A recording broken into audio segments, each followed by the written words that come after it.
इडमो लोए सव साहुडम। तीर्थंकर भगवान महावीर स्वामी की जय।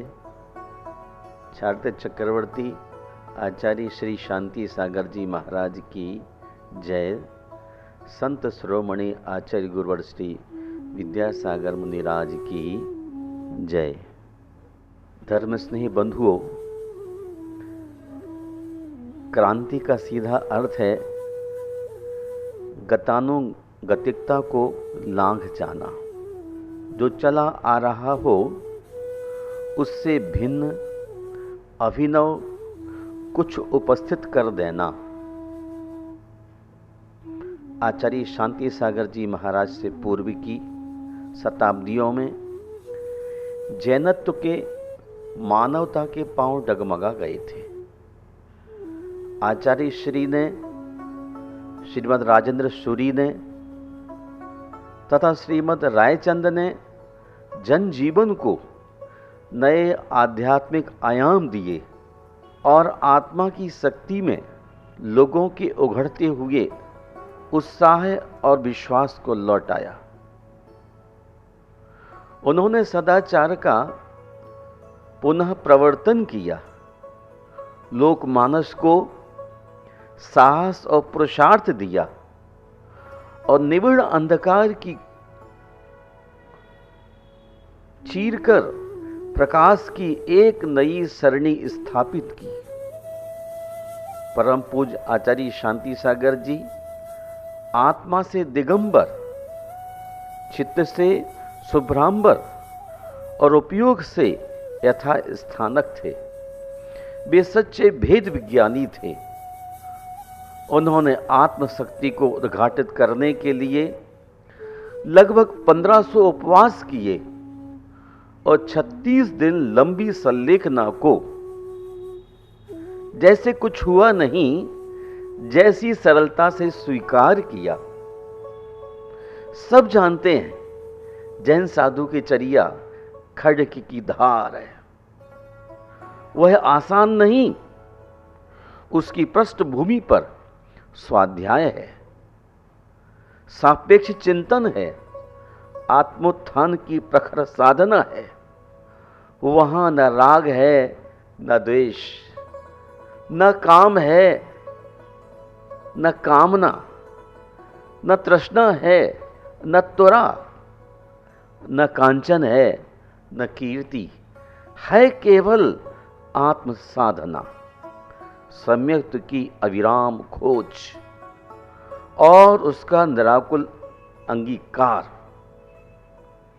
श्रद्धा में सम्यक्त, चिंतन में सम्यक्त और चारित्र में सम्यक्त जब तक अपने संपूर्ण व्यक्तित्व के साथ जैन मुनिया प्रकट नहीं होता, उसकी साधना कच्ची मानी जाती है।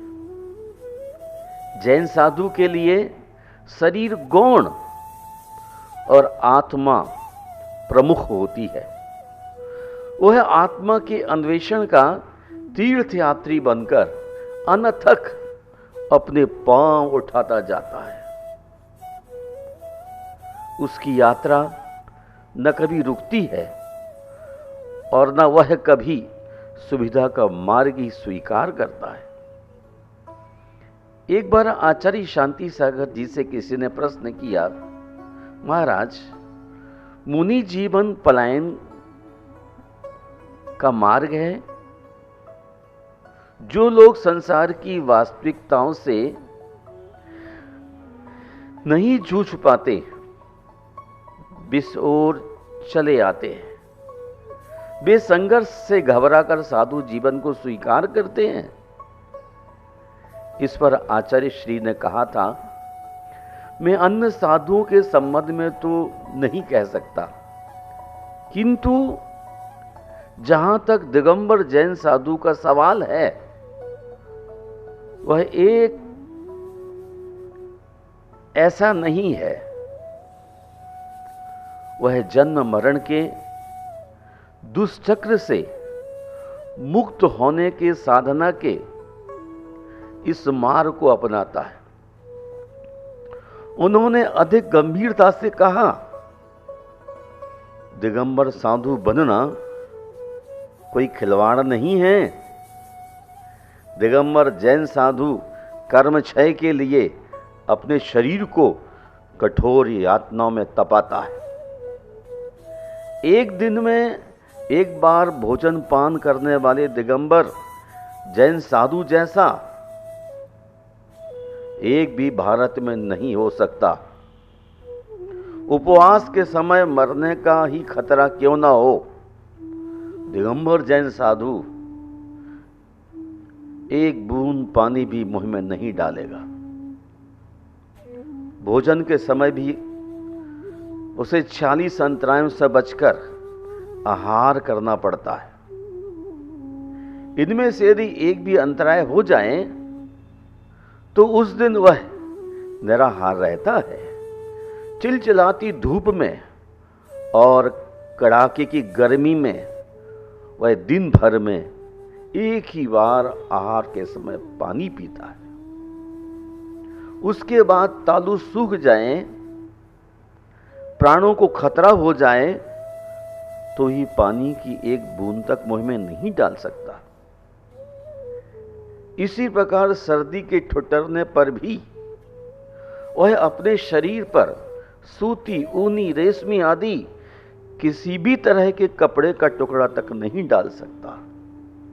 ये सारी यातनाएं वह स्वेच्छा से सहता है।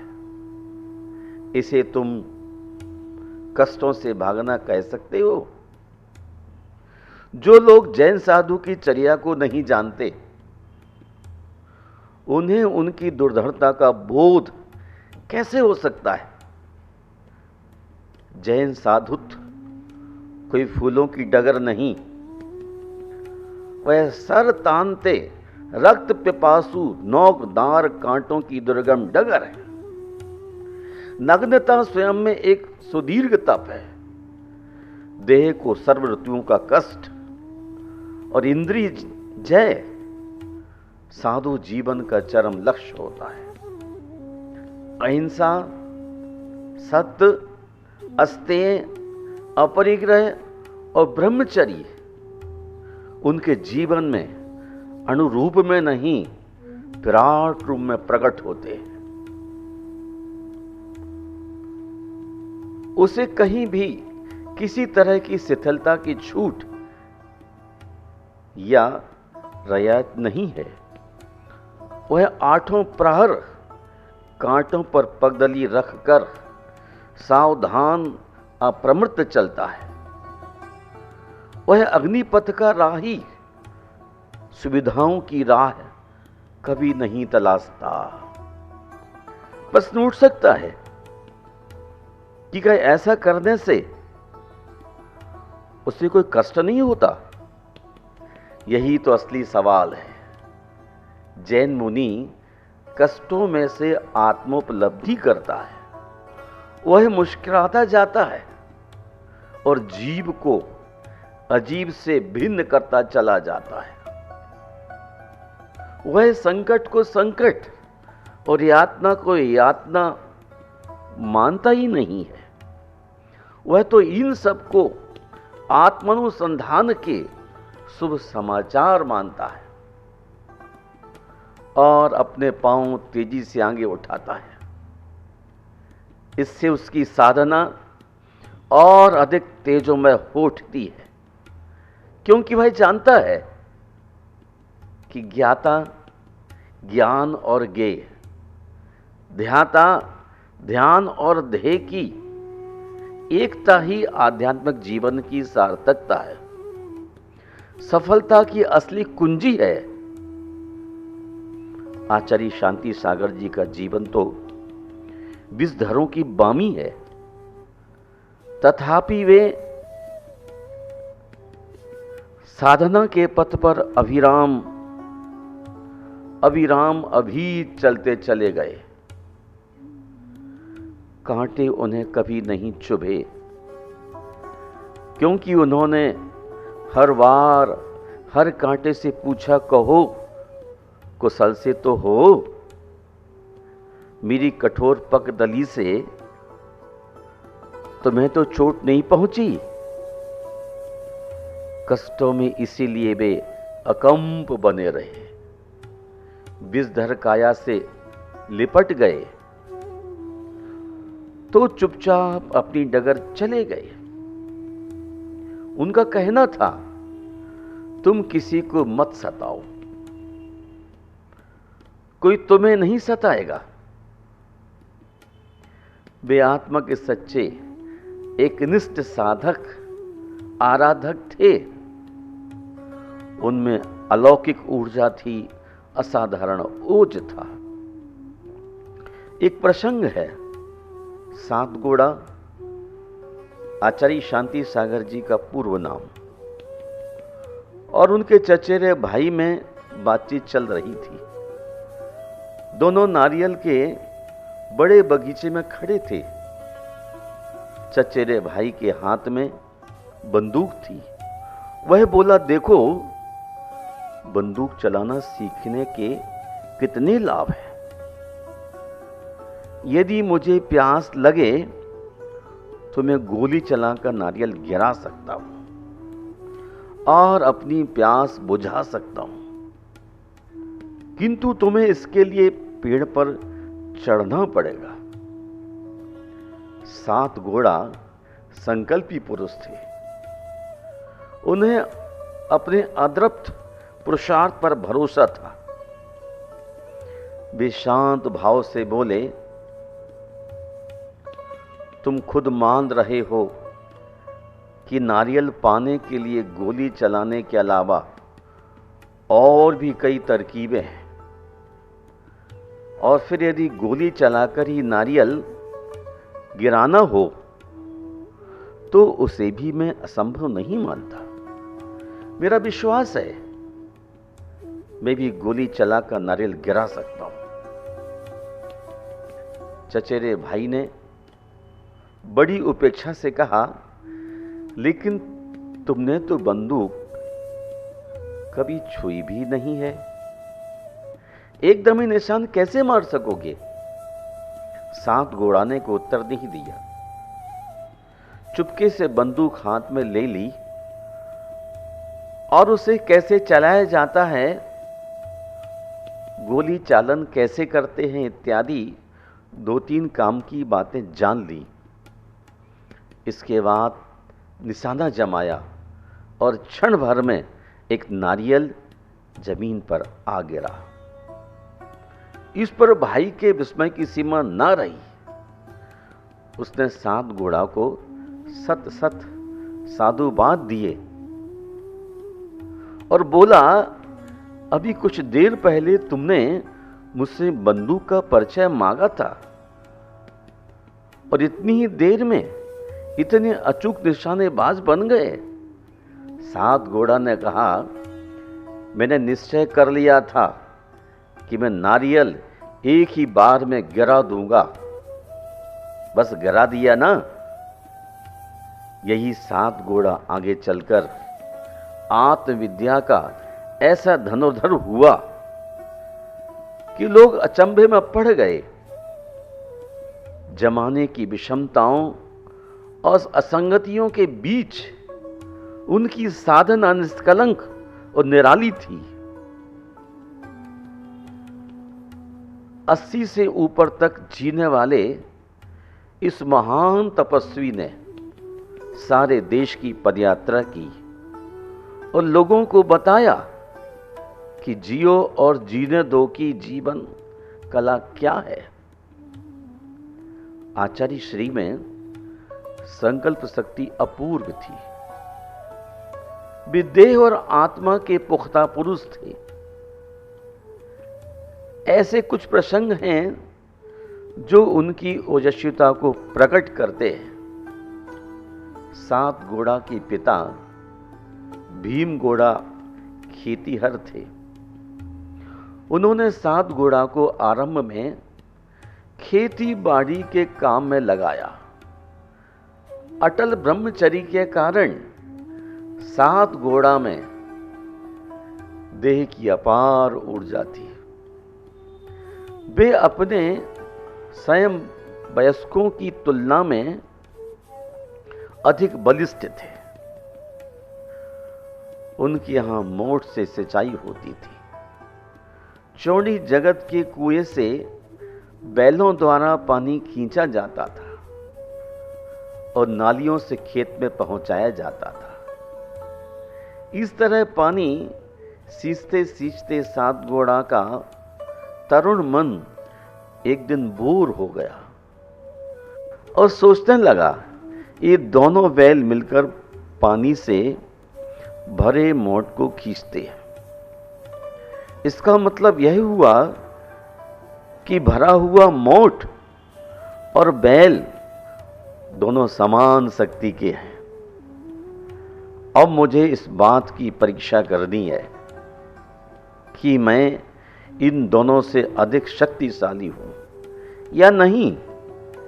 युवावस्था थी ही, देह में खूब ओप और मन में अदम्य साहस था।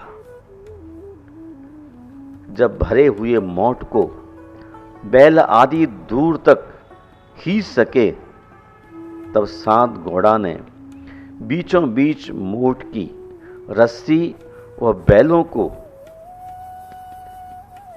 बैलों की मध्य की ओर खींचा। पूरी ताकत से खींचने पर जहां मोट ऊपर आ गया, वहीं दूसरी ओर बैल भी पीछे की तरफ खिंचकर आ गए। अब जाकर कहीं सात घोड़ा को संतोष हुआ कि वह बैलों और मोट की सम्मिलित शक्ति की समता कर सकता है। इतना ही नहीं, वक्त आने पर उन्हें हरा भी सकता है। ऐसे कई अविस्मरणीय प्रसंग हैं आचार्य श्री के जीवन के, जो प्रेरणा तो देते ही हैं, साथ ही उनके आध्यात्मिक बल को ही प्रकट करते हैं। यथार्थ में उनमें अविचल संकल्प शक्ति थी और अपरिमित पुरुषार्थ था। मन की एकाग्रता कितना दुष्कर कार्य है, इसे वे ही जानते हैं जो इसके गुलाम बने हैं। इनकी आज्ञा में कोल्हू के बैल बने चक्कर काट रहे हैं। आचार्य श्री ने मन पर कड़ी लगाम दे ली थी। वे उपवास, व्रत, भक्ति आदि को हे नहीं मानते थे, उपकारक मानते थे। उन्होंने अपने जीवन में समय सार के मर्म को उतार लिया था।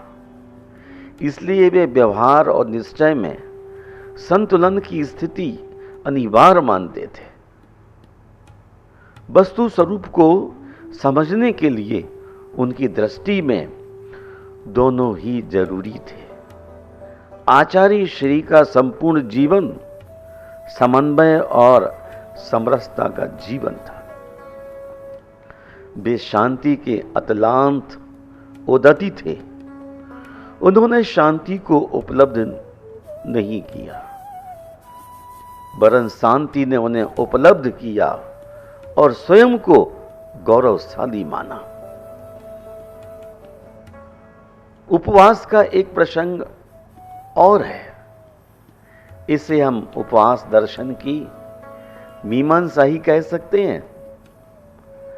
लंबे उपवास भी आचार्य श्री के मन को निराकुल रखते थे। और फिर सच तो यह है कि उनका ध्यान शरीर पर था ही नहीं, वह था आत्मा पर। यही कारण था कि बड़े से बड़े संकट और उपसर्ग को उन्होंने मुस्कुराहट के साथ सहन किया। जिस तरह अग्नि में पड़कर स्वर्ण और अधिक दमक उठता है, वैसी तपश्चर्या और ध्यान की अग्नि में तपकर उनकी देह भी तेजोमय हो गई थी। उपवास की निर्जन आत्मक उपयोगिता पर एक आचार्य ने लिखा है, जो जीव अज्ञान से अत्यंत भीषण पाप कर्म का बंध करता है, वह उपवास से उसी प्रकार भस्म हो जाता है जिस प्रकार अग्नि द्वारा ईंधन। उपवास की अवधि में स्थित प्रज्ञता बहुत जरूरी है। जैन साधु उपवास के समय आत्मचिंतन में लीन रहते हैं।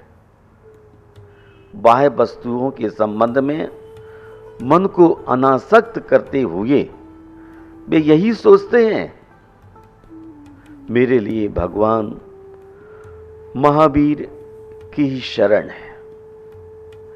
इस समर्पण भाव से उनमें अपार आध्यात्मिक ऊर्जा जन्म ले लेती है।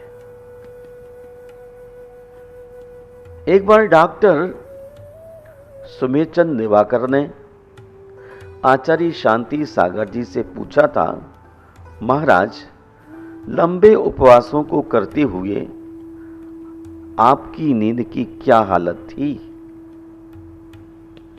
महाराज ने कहा, नींद नाम मात्र को आती थी। डॉक्टर सुमेरचंद,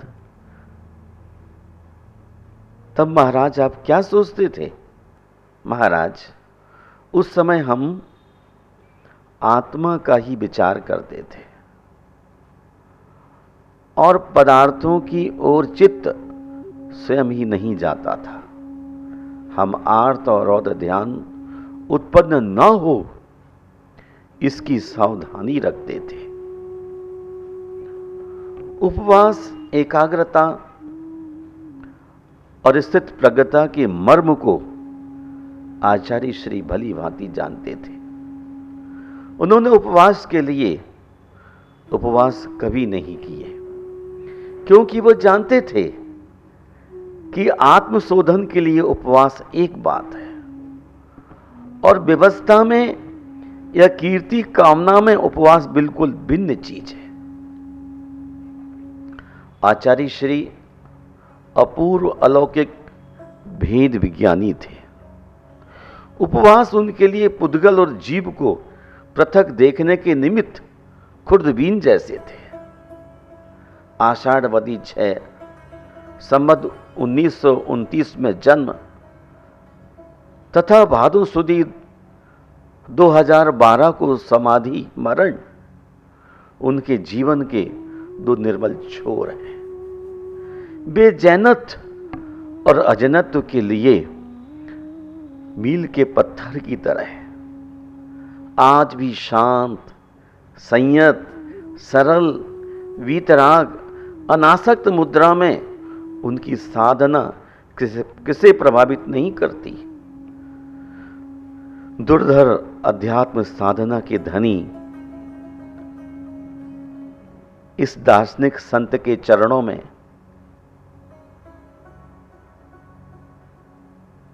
अनंत साह नमन,